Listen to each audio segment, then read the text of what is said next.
everyone.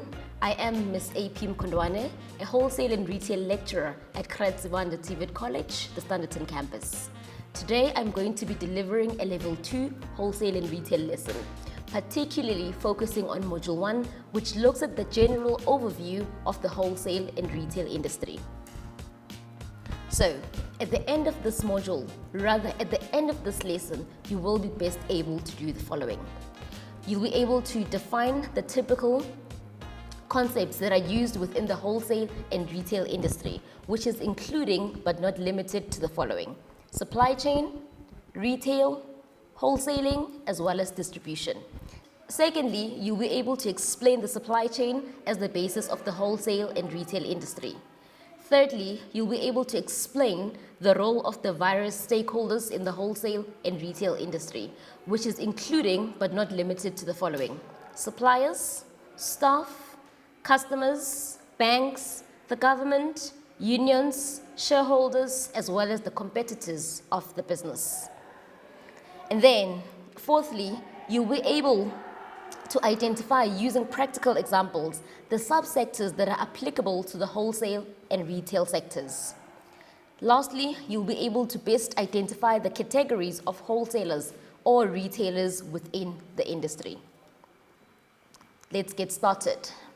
Understanding the wholesale and retail industry. Well, the wholesale and retail industry is basically an exciting as well as a dynamic industry. So through this subject, you will be able to best gain exposure to knowledge as well as skills and to better understand the concepts as well as the terms that are used within the world of retail. The first thing that we're going to look at, it's the typical wholesale and retail industry concepts. So what we are going to look at now, it is the concepts that are used within the wholesale and retail industry. Understanding the wholesale and retail concepts will enable you to better understand how the industry works. And this section will help you to understand that better. The first concept, the concept that we are going to look at, it's basically three concepts: retail, wholesaling, as well as distribution. So, retail is basically the sale of goods or products to customers in small amounts for their own use and consumption. So with the businesses in the wholesale and retail industry, they come in different sizes and they are found in different places as well. So when we speak of businesses within the wholesale and retail industry, it's, for example, your big supermarkets, tech shops, that the entrepreneur can start in the comfort of their own home or even an online website. The second concept that we are going to look at is wholesaling. Wholesaling is basically the purchase of products or goods in large quantities, which are then split into smaller quantities and sold to retailers so that they can resell them to the final user of the product, which is the customer, at a profit, obviously. And what's also important to note is that not all retailers are able to buy the products that they sell directly from the suppliers. That is because most suppliers expect the retailers to buy their products in bulk to obviously make their delivery worthwhile to the store. And what's also important to note is that not all suppliers have sufficient space within their premises to keep large amounts of stock. So that's where wholesalers basically come in. And the last concept that we are going to look at is distribution. Distribution is basically the act of sharing something between a number of people or organizations. And in the wholesale and retail industry, the term distribution is also used to explain a large company that would use a warehouse or distribution center to receive products from suppliers and then distribute these products in smaller quantities to the retail stores in different areas all over around the country. And with that, there comes also a distribution channel. A distribution channel, it is a route or channel along which the goods or the products travel from the manufacturer to the customer. And that is through various companies or departments.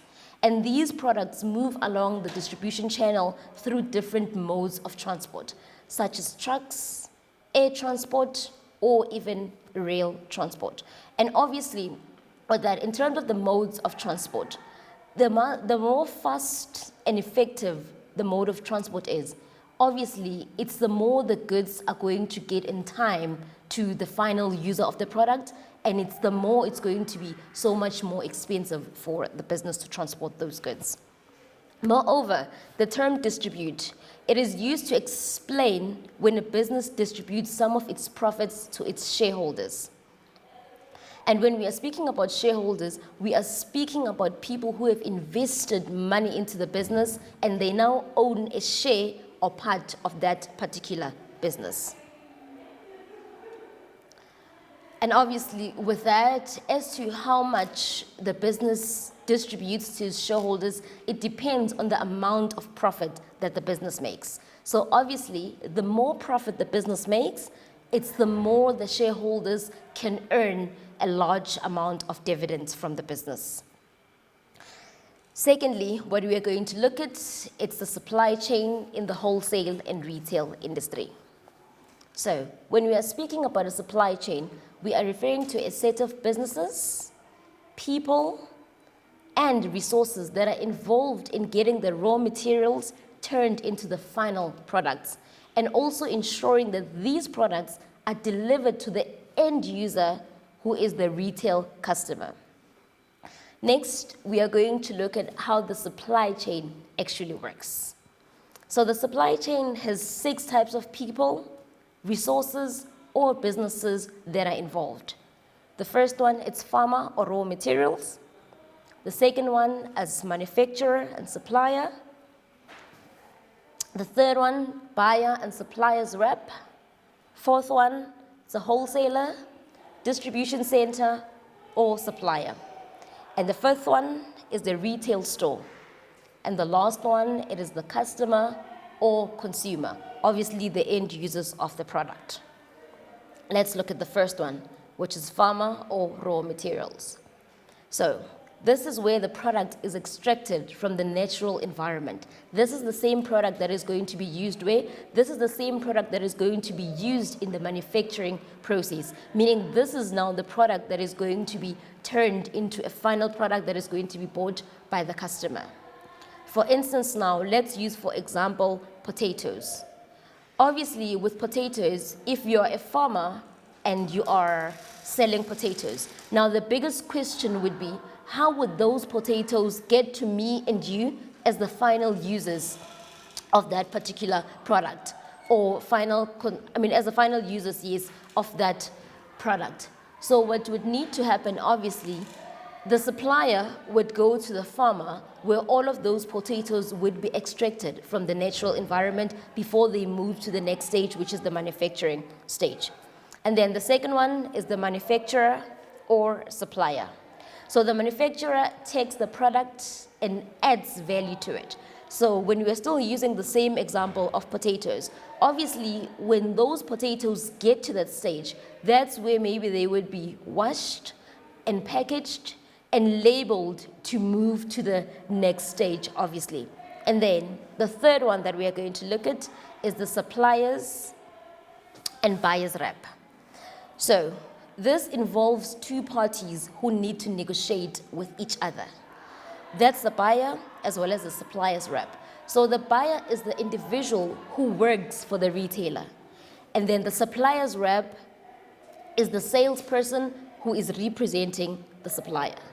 So in this process, the main aim or the main responsibility of the buyer is to ensure that he or she negotiates with the supplier's rep to get the best quality products at a good and reasonable price. One important thing to note is that the success of any wholesaler or retailer largely depends on their ability to buy products that are aligned to the needs of the customer, and also making sure that those products are sold at a reasonable price to ensure that the retailer or wholesaler makes a good profit. And obviously, for those products to be sold at a reasonable price, for the business to end up being profitable, it basically means that the products need to be bought from the suppliers at a reasonable price as well. And also, in an instance where the wholesaler or retailer is charging reasonable prices to its customers and they are buying and stocking products in accordance to the needs of the customers, the target market, it will allow the business to have a competitive advantage over other businesses. And then, the next concept that we are going to look at, it's wholesale, distribution center, as well as suppliers. So obviously, before a product reaches the final user of the product, it moves through various stages. And in an instance of large retail chains, they normally have their own distribution centers. So what happens there is that the supplier delivers large quantities to the distribution center. And then in the distribution center, that's where they split those large quantities into smaller quantities and then distribute them to their different retail stores. However, in other instances, the manufacturer delivers his goods in large quantities to the wholesalers, and then the wholesaler sells them in smaller quantities to retailers, basically. And then the next one that we are going to look at is retail store. So with the retail store, this is the supply chain member that is the closest to the customer, as that is where the customer buys the products that are made available for their own use and consumption. And lastly, we are going to look at what? We are going to look at customer. So the customer is the last and the most important member of the supply chain. That is the individual who wants to buy the products that are made available by the retail store. One thing that we also need to remember is that irrespective of how much work we put in behind the scenes within the wholesale and retail industry, but if there are no customers who are purchasing the products that the business is selling or utilizing the services that the business is offering, then all of that work that is put in behind the scenes is of a futile exercise. Because obviously, at the end of the day, for the business to make a profit, it needs customers who are going to buy the products that they are offering. So without the customer, it means that the business cannot make a profit. And if the business cannot make a profit, it means it cannot grow and even be sustainable. Please also remember to refer to page 4 of the prescribed textbook for the supply chain diagram. So next, we are going to look at the role of the various stakeholders in the wholesale and retail industry. However, before we look at the role that they play in the wholesale and retail industry, let us first define what a stakeholder is. So, this term is used to describe a person, group, or an organization that affects and can be affected by the actions of the business. Let's get into it. So the following people have a stake in the success of a wholesale or retail business. So when we are speaking about stakeholders, these are the individuals who can either be impacted or who can impact the business in a negative or positive manner. So, stakeholders include the following: owners and shareholders, staff members, suppliers, outside service companies, government, customers, banks, welfare organizations, community, trade unions, wholesale and retail sector, education and training authority, as well as competitors. Let's look at the first one. So when we are speaking about the owners and shareholders of the business, these are the people who have invested money into the business and they are able to share the profits that the business makes. And obviously, in an instance where the business is doing well, then it means that the shareholders as well as the owners of the business have a chance to do what? To draw more profits from the business. The next stakeholder is staff members. These are the people who are employed by the business and they earn a salary. So in a successful business, there is a better chance of promotion, growth, as well as a long career. The third one, suppliers. These are the individuals, or rather the businesses, that supply products to the business. And they usually enjoy a good relationship and they are able to reach out on more customers by selling to more wholesalers as well as retailers. That's why it's also important now for the supplier and the wholesaler or retailer to have a good relationship. Because one thing that we must take note of is that when the business, the wholesaler or the retailer does well, it also positively impacts the supplier, because it means that now it's more stock that they must deliver to that business. And if it's more stock that they must deliver to that business, it's increased profit for them as well. And then the next one that we are going to look at, it's outside service companies. So with outside service companies, they are also suppliers. What they basically do, or the role that they perform rather in the business, is to provide services that the wholesaler or retailer does not perform for themselves. Like for instance, the services that Eskom provides, telephone lines, internet services, building repairs, so on and so forth. So what they basically do, they provide the services of things that the business cannot do for themselves. And then the next one is government. So the government also has a very crucial role to play in this industry. The government makes laws that govern how the business handles and pays taxation, basically, on the sales that the business makes.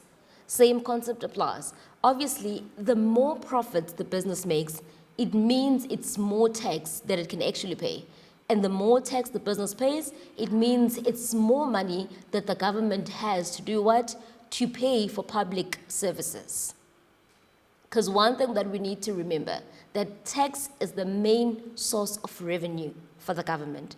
So meaning if there is more money coming in, they can be in a position where they are better able to build public resources and pay for public resources as well as the maintenance of those resources. Because one important thing that we must take note of, there is actually nothing for free within the economy. Just because you are not paying for it, it does not mean that there is no one who is paying for it. So obviously, in an instance where businesses are making a large sum of money, they pay more tax, it's also good for the government. It positively impacts the source of revenue of the government. And the next one is customers. These are the individuals with which they said they are the most important stakeholders for the business, because with no customers, it means that the business has no individual to sell their products to. And if there are no sales taking place within the business, it means that the business is not going to be profitable, it won't be able to grow and be sustainable. So it is the customers that keep the wholesaler or retailer open by continually shopping there.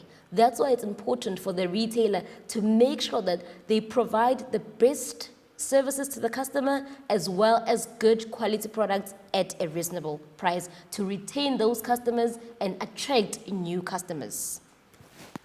And then banks, they also have a role that they play here. So they loan the wholesaler or retailer money when it needs it the most.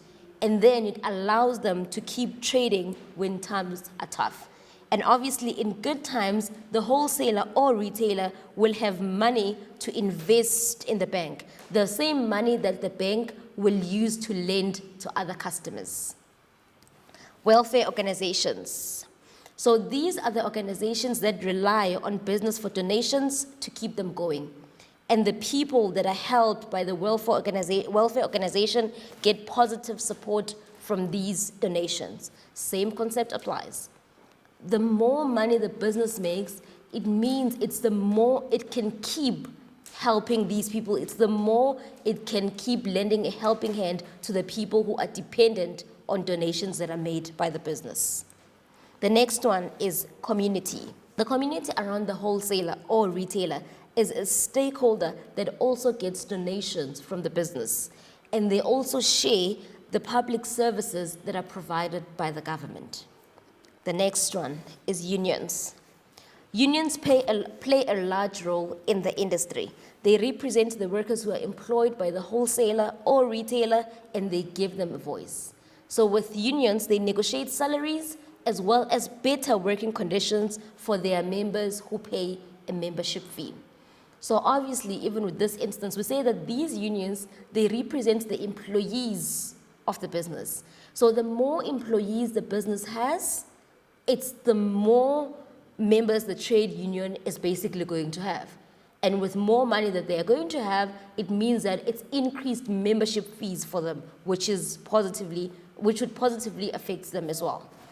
And then the second last one, the Wholesale and Retail Education and Training Authority. So with the Wholesale and Retail Sector Education Training and Authority, they play a role through the development of qualifications and quality assurance of training standards in the wholesale or retail industry.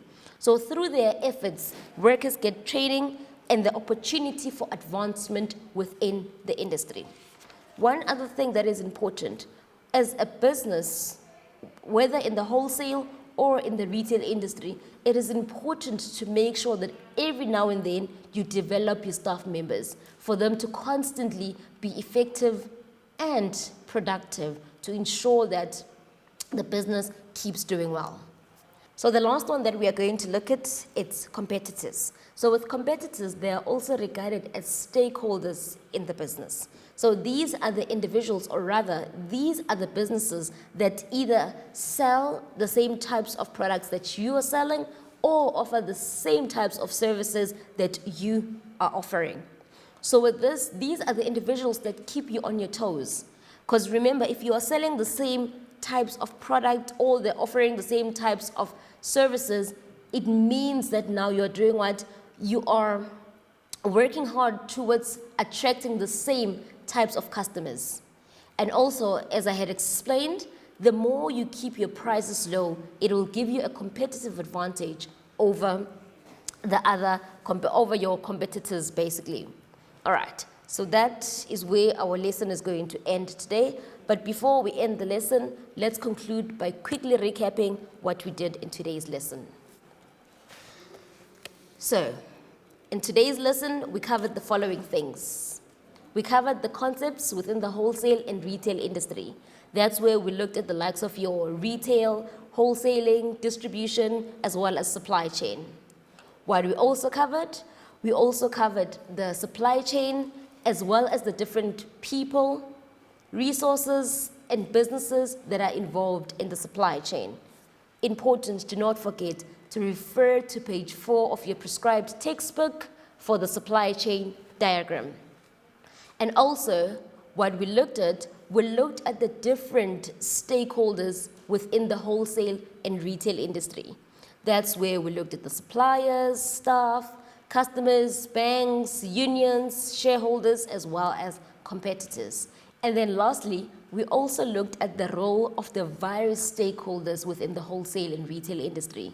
That's where we looked at the likes of your staff, suppliers, customers, banks, governments, unions, shareholders, as well as the competitors of the business.